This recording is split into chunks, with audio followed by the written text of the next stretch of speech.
xaaladda waddadu waa ay xun tahay maantay gacan ku haynta gaarigaada ma ku wareejinaysaa kombiyuutarka. So, hands free.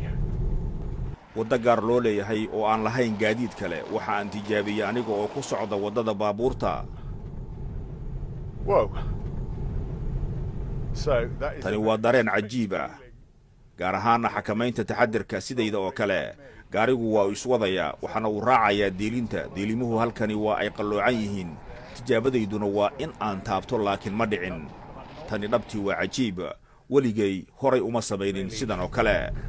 very odd. I've never done anything like this before.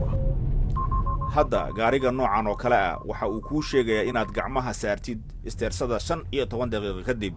siyaasiyiintuna waxa ay doonayaan inay ogaadaan haddii tiknoolajiyada la isku halayn karo si ay ugu oggolaadaan darawallada in ay gacan bannaanaadaan waqti xadidan. xaqiiqdii naf ayay badbaadin lahayd. waxaa lagu qiyaasay 10 sano in tiknoolajiyadda noocan oo kale ay badbaadin lahayd nolosha 4,000. dawladda ayaa la tashan doontaa hay-adaha ammaanka iyo shirkadaha, laakiin darawallada maxay la tahay? waan ku kalsoonahay tiknoolajiyadda. waxaan isticmaalay badi waxyaabihii la soo saaray, laakiin ma jeclay in dadku aanay ku qasbanayn inay isha ku hayaan. waxaan u malaynayaa inay weli tahay in cadaalad la sameeyo. dhabtii waa waali. siyaasiyiintu weli kama hadlayaan wadisla'aan buuxda oo gaariga ah, laakiin haddii UK ay ku sii socoto waddada gacmola'aanta ah waxay taasi horseedi doontaa isbeddel weyn oo shuruucda iyo caymiska ah.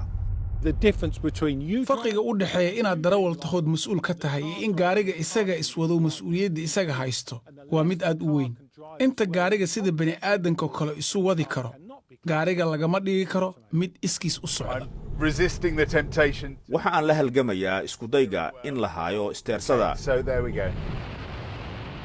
haddii aan ku noqdo waddada tijaabada ah wax badan ayay tahay in la barto iyo in siyaasiyiintu ay wax badan tixgeliyaan. darawalnimadu waa isbeddelaysaa mustaqbalka. su'aashuna waxa ay tahay sidee degdeg ay ugu doonayaan in arrimuhu ay isbeddelaan.